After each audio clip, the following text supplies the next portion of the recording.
Bismillahirrahmanirrahim. Assalamualaikum warahmatullahi wabarakatuh. Selamat pagi anak-anak. Oke, kembali lagi di hari Senin. Maka hari ini kita akan memulai kembali pembelajaran fisika. Nah, sebelum memulai pembelajaran, alangkah lebih baiknya kalau kita berdoa terlebih dahulu. Berdoa, mulai. Selesai. Nah, sebab yang akan kita bahas pada hari ini adalah terkait dengan materi kemagnetan. Nah, di kemagnetan ini kita akan belajar tentang dua hal, yaitu dari kuat medan magnetnya sendiri.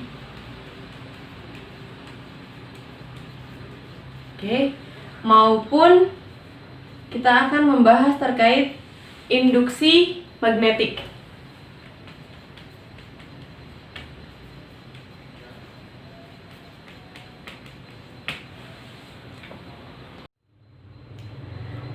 Nah, yang akan pertama kita bahas adalah mengenai kuat medan magnetik. Apa itu kuat medan magnetik?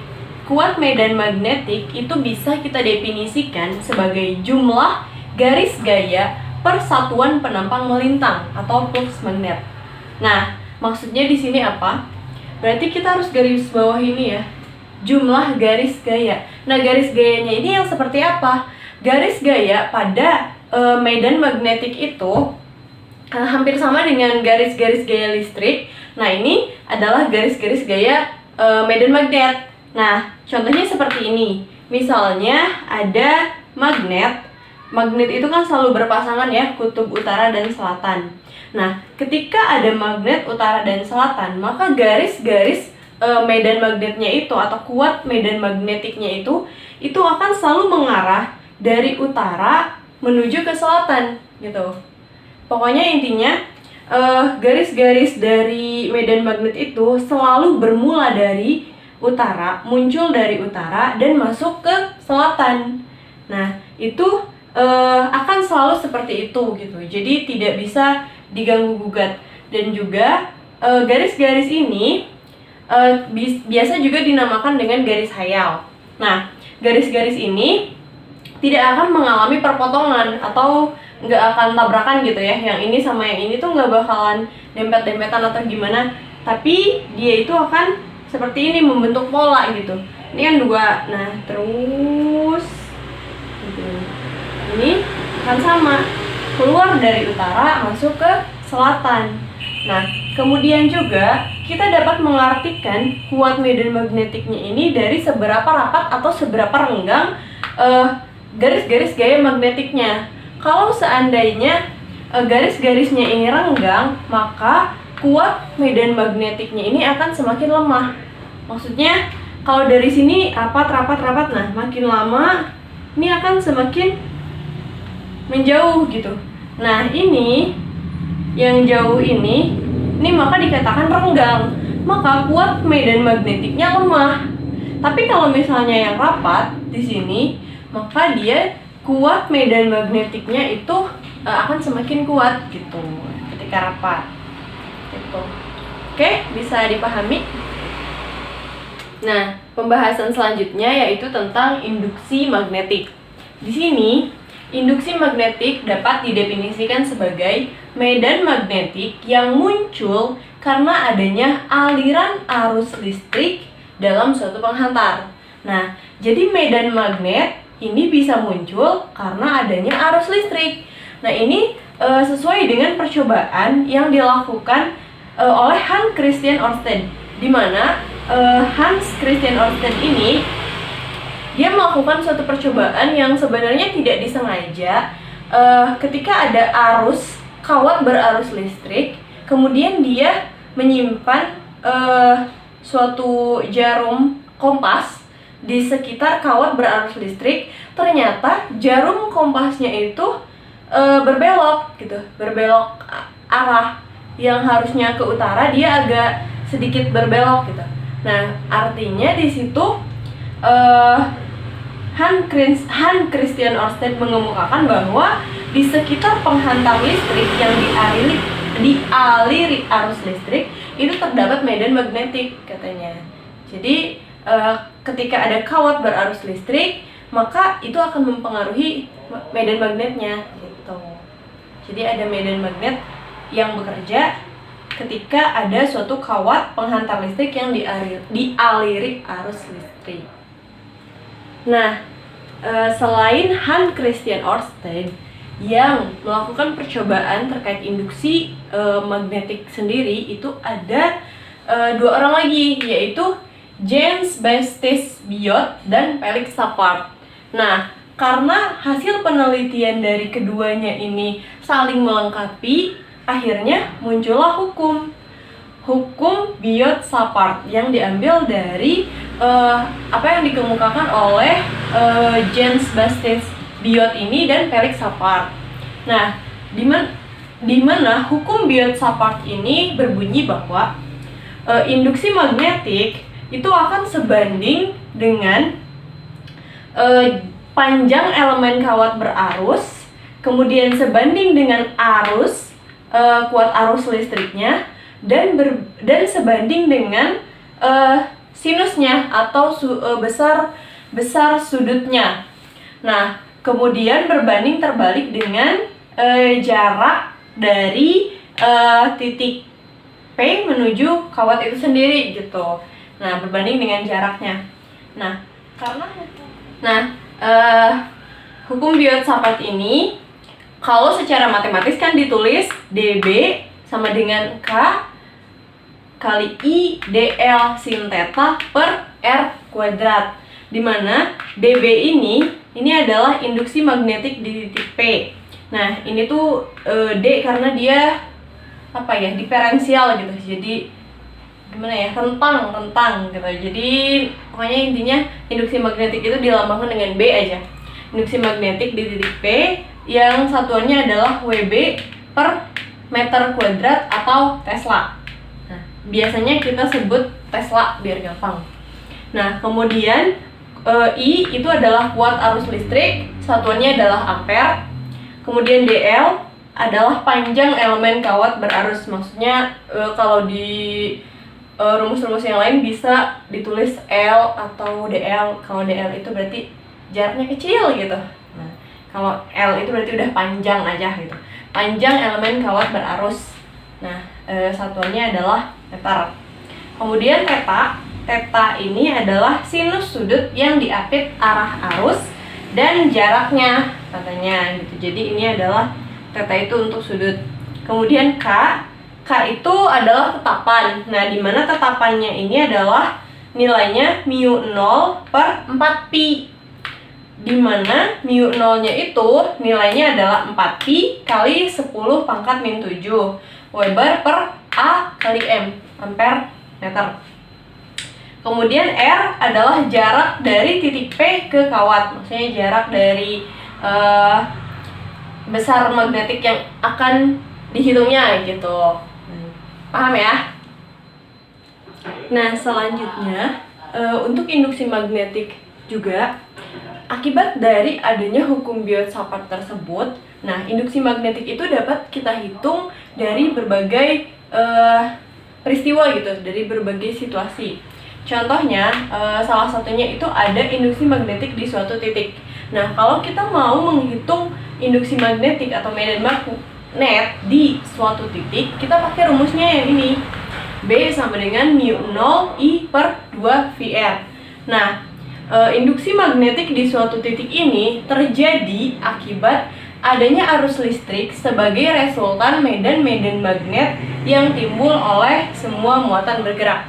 Nah, jadi akibat adanya muatan-muatan yang bergerak, akhirnya muncul arus. Nah, akhirnya karena ada arus maka akan ada medan magnetik. Nah, untuk menghitungnya itu pakai rumus yang ini. B sama dengan mu 0 I per 2 PR, di mana B itu adalah kuat medan magnetiknya atau induksi magnetiknya.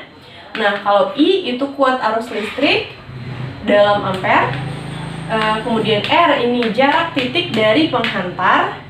Ini satuannya meter. Ingat ya, kalau R ini harus dalam meter. Jadi kalau misalnya nanti di soalnya ada senti atau desi atau apapun itu selain meter, kalian harus merubah dulu ke dalam bentuk meter. Nah, Kemudian mu0 ini adalah permeabilitas vakum. Yang tadi ya, mu0 itu nilainya adalah 4pi kali 10 pangkat min 7 Weber per ampere meter. Nah, selain kasus yang terjadi pada suatu titik, nah induksi magnetik juga dapat kita hitung ketika ada kasus di mana ada induksi magnetik di sekitar kawat penghantar melingkar.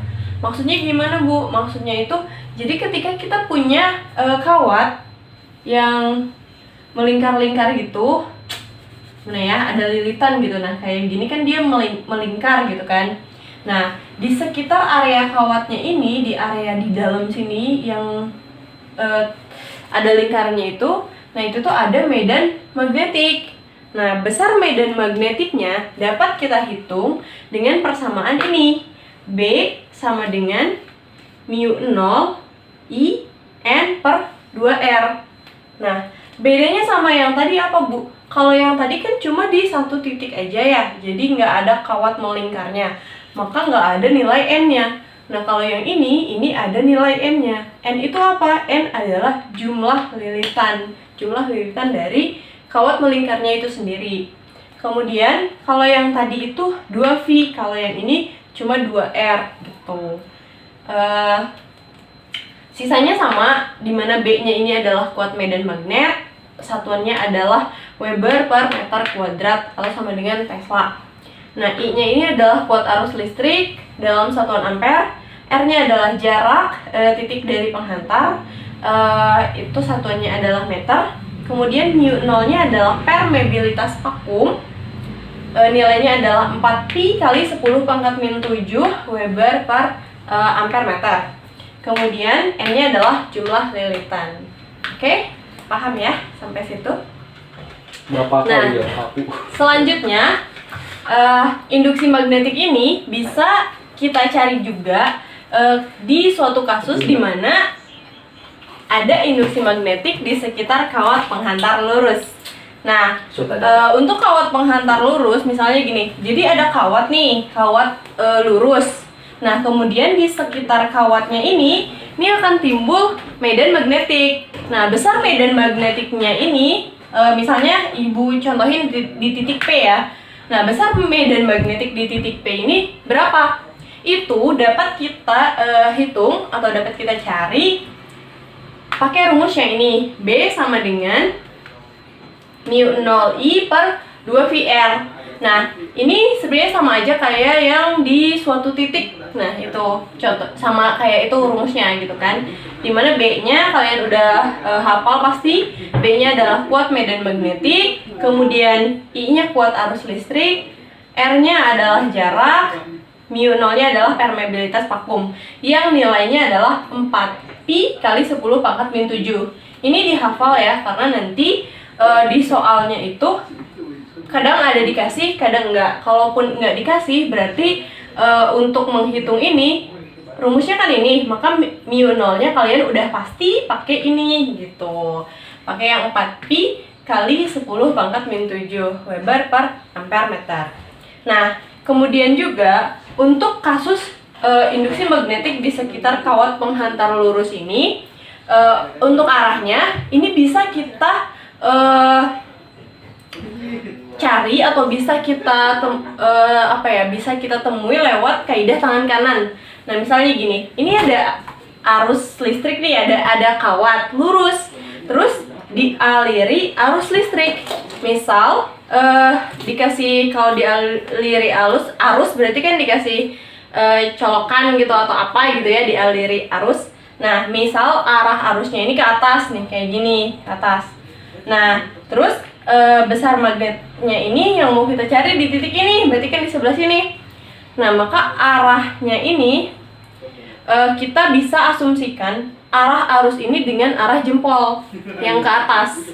Nah, maka karena ini kawatnya lurus, kemudian arah arusnya ke atas, nah ini melambangkan arus. Yang ini, yang 4 ini, tangan yang 4 yang lain, ini melambangkan besar medan magnetnya atau arah besar medan magnetnya. Nah, maka arah arusnya ke atas berarti arah magnetnya ke melingkar kan ke sini, berarti masuk ke dalam gitu. Jadi di titik ini dia arahnya ini masuk gini gitu, ke dalam gini nih. Nah gini, nah gitu. Itu arah medan magnetnya kalau kita misalnya pakai kaidah tangan kanan. Oke? Sampai situ kalian paham? Semoga paham ya. Oke, selanjutnya kita akan bahas contoh soalnya. Oke? Oke, selanjutnya adalah contoh soal. Nah, di sini Ibu punya satu contoh soal. Ini Ibu ambil dari LKS. Kalian bisa lihat aja di LKS bagian PG yang bab kemagnetan bab 2. Nah, soal nomor 4 ini tentang induksi magnetik di kawat berarus yang tadi udah kita udah kita pelajari gitu kan. Nah, di sini soalnya seperti ini ya. Diketahui sebuah titik berada sejauh A, kita tandai yang bisa dijadikan apa yang bisa diketahui gitu.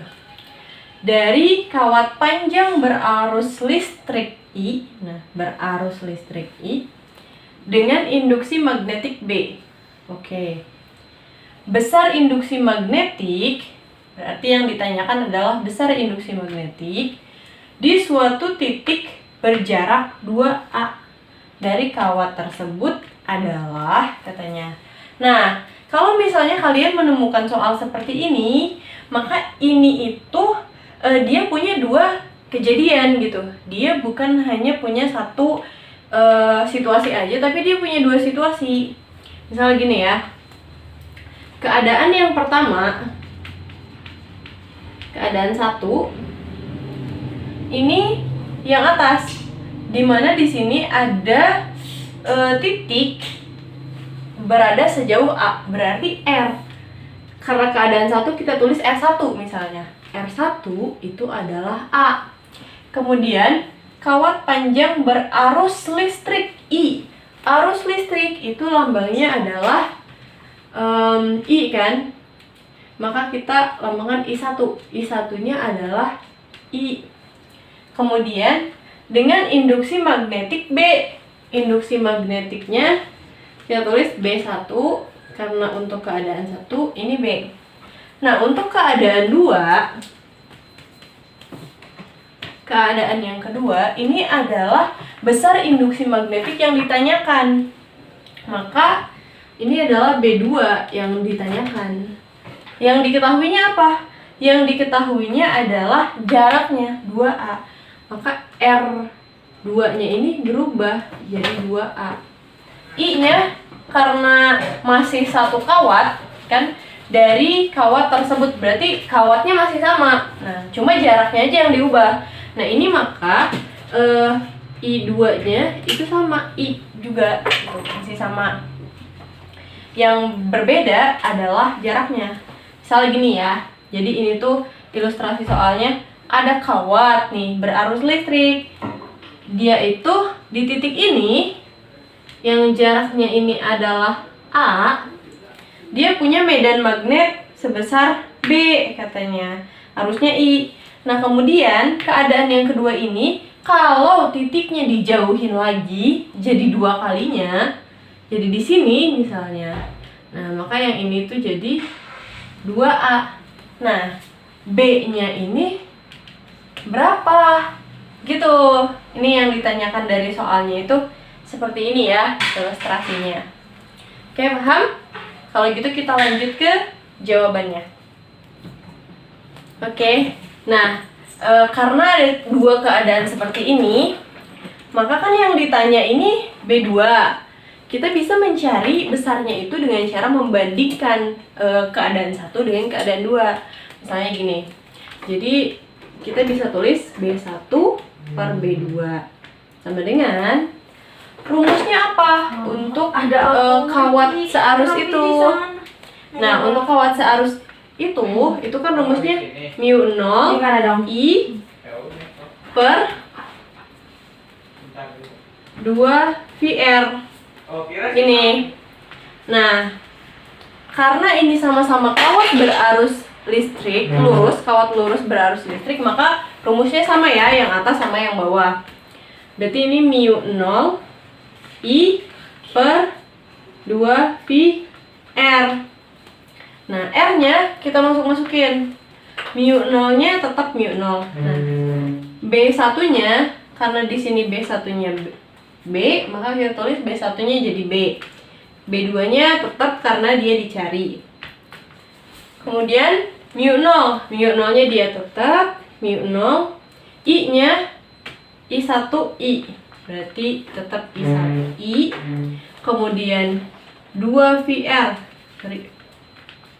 Mu 0 I per 2VR. Ini R1 kan, yang ini R2. Nah, R1-nya adalah A, maka kita tulis di sini A ganti. Kemudian yang bawahnya mu 0 I per 2V R2. R2-nya adalah 2A. Nah, kalau udah kayak gini gimana, Bu? Kalau udah kayak gini, yang samanya kalian boleh coret. Mu 0 ini sama dengan mu 0, coret. Ini pembaginya ya. Yang sama antara atas dan bawah ini boleh kalian coret. Berarti mu 0-nya sama, I-nya sama, dicoret. 2V-nya pun sama. Oke. Yang beda cuma A dan 2A ya. Kita pindahkan dulu ke sini. B per B2 sama dengan 1 per A.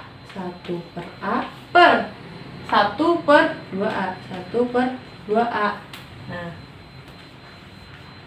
ini ya. Kemudian ini kan 1 per A dibagi lagi 1 per 2A. Kita bisa pindahkan kan jadi perkalian dengan cara merubah penyebut di bawah ini menjadi pembilang dan pembilangnya jadi penyebut gitu. Matematik biasa ya, kalian paham kan? B per B2 sama dengan 1 per A dikali 2A per 1 gitu. Oke. Nah, maka hasilnya adalah B per B2 sama dengan 2A per A. A-nya coret-coret jadi 2 per 1. B per B2 sama dengan 2 per 1. Kalau udah kayak gini, kalau udah angka sederhana, kalian bisa kali silang. 1 kali B, B2 kali 2 gitu. Jadi kan 1 kali B hasilnya B. Terus B2 kali 2 jadi 2B2. Nah, karena yang dimintanya adalah B2, yang ditanyakan kan B2 nih. Maka kita bisa rubah lagi ke bentuk B2. Maka B2 sama dengan yang ini pindah 2 pindah ke sini, berarti jadi B per 2 gitu. Karena kali jadi bagi kan. Nah, kalau udah kayak gini berarti B sama dengan B2 sama dengan setengah B atau B2 sama dengan 0,5 B gitu. Jadi jawabannya adalah 0,5 B. Sampai situ kira-kira paham? Oke, semoga kalian paham ya. Kalau misalnya masih ada yang belum paham, boleh ditanyakan di grup ke ibu gitu. Kalau misalnya masih ada yang bingung dengan penjelasannya. Oke, mungkin cukup sekian ya penjelasan dari ibu. Selanjutnya untuk kalian kerjakan, kalian bisa mengerjakan contoh soal di LKS nomor 2 dan 5. Nih, PR-nya kalian mengerjakan dua soal di LKS yang PG itu nomor 2 dan 5 untuk mencoba soal-soal yang seperti ibu kerjakan ini dan soal-soal tentang yang sudah ibu jelaskan gitu ya. Silahkan dicoba dan akhirul kalam Ibu ucapkan wassalamualaikum warahmatullahi wabarakatuh.